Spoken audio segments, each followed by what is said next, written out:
this is the lead-in. The FBI argued, look, they were monitoring radical clerics inside the United States. They suspected them to be in contact with foreign agents.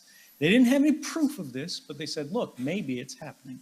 The Attorney General saw this case and said, all right, I'll sign off on it personally. I'll put my reputation at risk. Such is the danger that this individual presents. Even though they're an American citizen, they authorized placing this individual on a watch list in the event that there was some kind of national emergency, some kind of protest movement that really started to destabilize the government.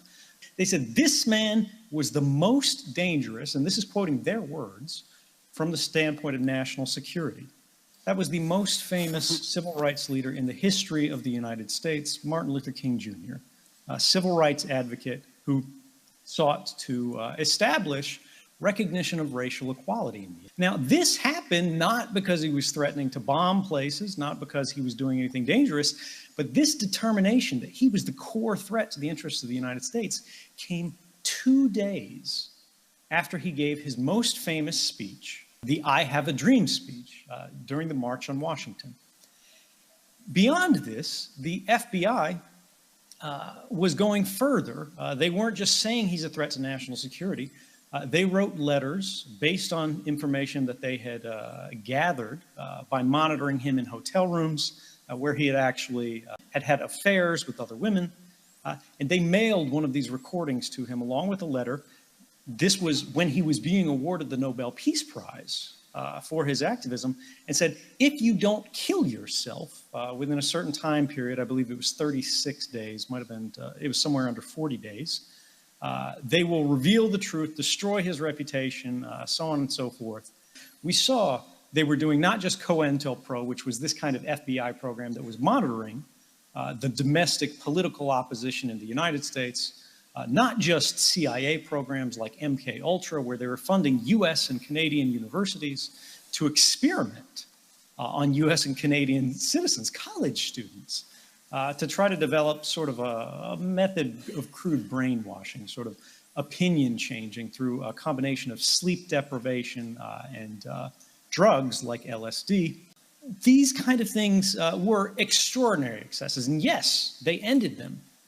But the same concern with racial activists never went away. It just changed its face. In 2015, we saw that the FBI was again monitoring civil rights groups' protests in Baltimore when they marched for the Black Lives Matters movement. They got airplanes that they contracted that were secretly run by the FBI. They weren't registered in a way that the government was going to say, these are our planes, they're doing surveillance missions. It was uncovered by journalists because they saw a flight path that looked like this. Citizen journalists saw there were planes that during the period of this protest just constantly circled the city again and again and again. And when they looked at later, and they actually started forcing the government, when they started going to records, when they started looking at contracts, they went, you know, this is something that the government is going to have to admit sooner or later. We're going to get caught red-handed on this, so we need to admit it. And they did admit it. They said, look, we did it, but we're just simply trying to maintain the peace. We're just simply trying to maintain national security. What this actually means is the same thing that it meant when they were monitoring Martin Luther King. National security doesn't mean what it sounds like to you and me.